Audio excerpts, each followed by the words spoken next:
is Diana. I'm an Agile coach and Scrum Master, and in this video today I would like to talk to you about check-ins. We will talk about what they are, why we use them, the different kinds, and I will also give you some examples of check-ins that I have used in the past and that I enjoyed very much. So first of all, what are check-ins? Maybe you have already seen at the beginning of trainings, workshops, ceremonies, meetings, that people play some kind of game. This game is usually a check-in. There are several reasons why we do them. One of them would be a very practical one at the beginning of such a training, workshop, whatever, is to allow people to arrive, which would be one, physically arriving, because sometimes people just run late for whatever reason. They were stuck in traffic or the previous meeting was a bit late. So they need some time to actually arrive in the new one, and you don't want them to miss important things that are that would be part of the training or the meeting that is about to come. Not only you want them to physically arrive, but you also want them to be mentally there. And often also in the beginning, we still need some time to focus our attention to the new thing that we are in. Maybe you're still thinking about that car that cut you off on the road, or some important things that were discussed in the previous meeting. So we need mentally also a little bit of time to arrive in a new meeting. So also those couple of minutes at the beginning of a new meeting or workshop would allow for that time to process the old and arrive in a new one. Another reason why we do check-ins is because it prepares the brain for action. It already activates the thinking process, letting your brain know that something is about to come.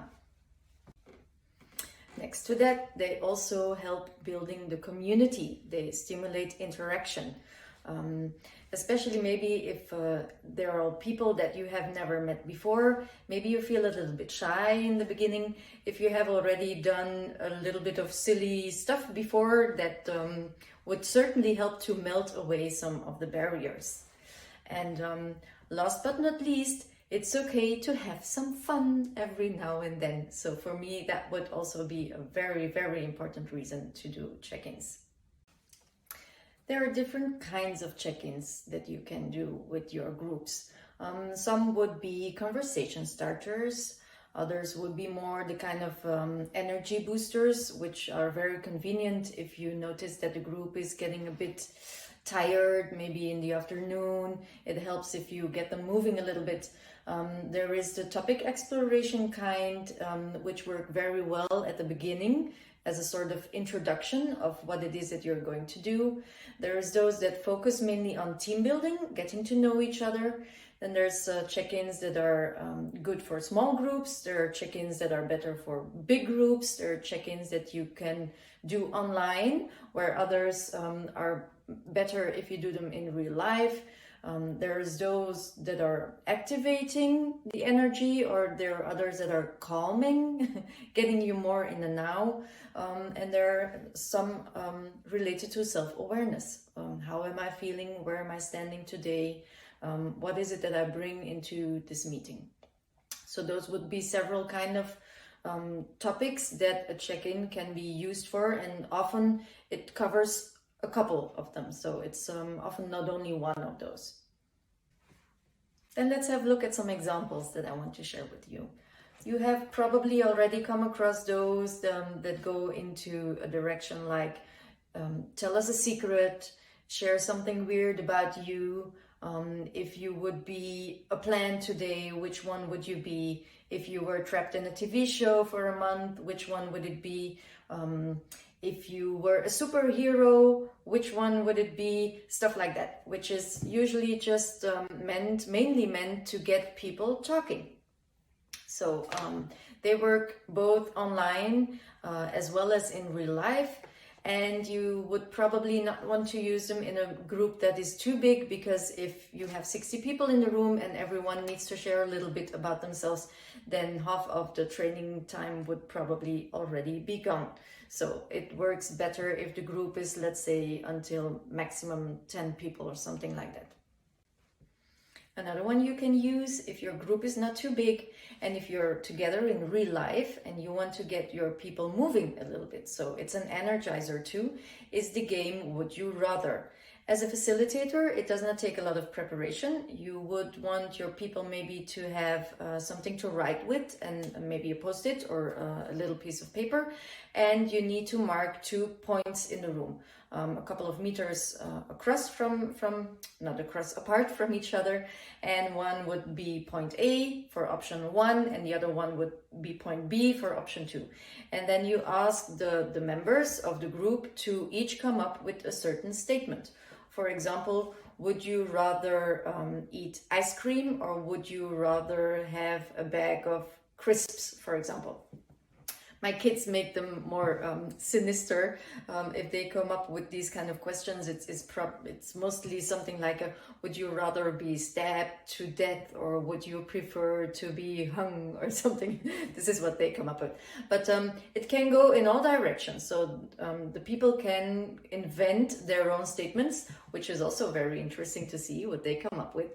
And then one by one, they present their statement to the group, and then the group decides whether each person for themselves decide whether to go to point 1 or to point 2. And that is very interesting to see also how certain people react, and you might find out something new about your colleagues that you have not known before. A really fun one to do, again, if your group is not too big, so let's say about 10 people maximum maybe, and that works both well online as in real life, would be charade. It does take a little bit of preparation for the facilitator, because before the event you need to come up with a couple of words that you would like the people to act out.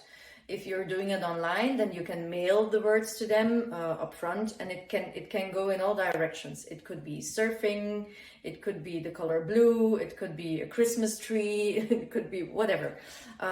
You could do several levels. You could take easy ones, and then maybe if the time allows it, you could go for a second round with more difficult ones, or even for a third one if they're really having fun with it. If you do the session in real life, then you can just prepare them on paper and give them the paper before they actually start acting their part. Now, this obviously would have been one to take away some barriers at the beginning of an event. Plus, it is really fun to do and fun to watch. If you do prefer to play it a little bit more safe, maybe, then a quiz would be a good idea. A quiz is perfect for online, and you can use it in both bigger groups as well as in smaller groups. It does take some preparation for the facilitator up front, because obviously you need to come up with the questions and the correct answers to them, but then during the event it is rather easy to run. I like to use Slido for it, which is an online tool. It has a free version, and even in the free version you can, I think, have up to 3, 4, 5, don't remember by heart, several sessions, so you don't have to reuse the same one every time. You don't have to delete it immediately afterwards before using it again. The topic of the quiz can go in any direction. Maybe it's nice to do something about fun facts about the company that you're doing the event for, or maybe there is a certain holiday coming up within the next couple of days or weeks, and then you can build the quiz around that topic. It can basically be anything you like. You could also foresee a virtual or maybe even a real prize for the winner at the end if you like to.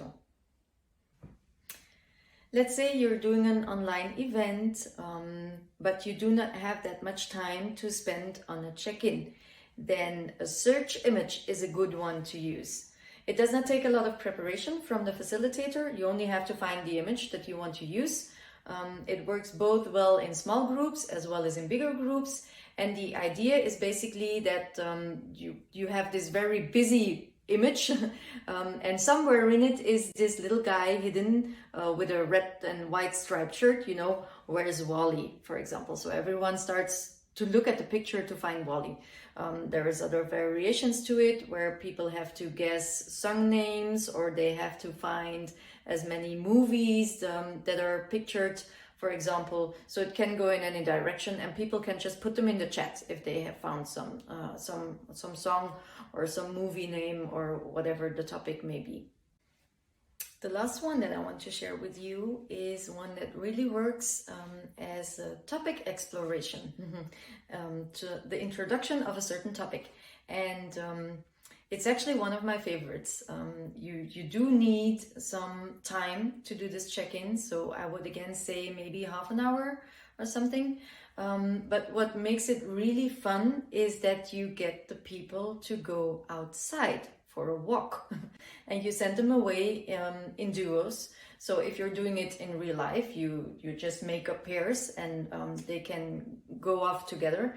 If you're doing it online, then you do need to be prepared a little bit, because you want to have already figured out which person is going with whom, and maybe they have exchanged their phone numbers so that they can call each other while they're walking.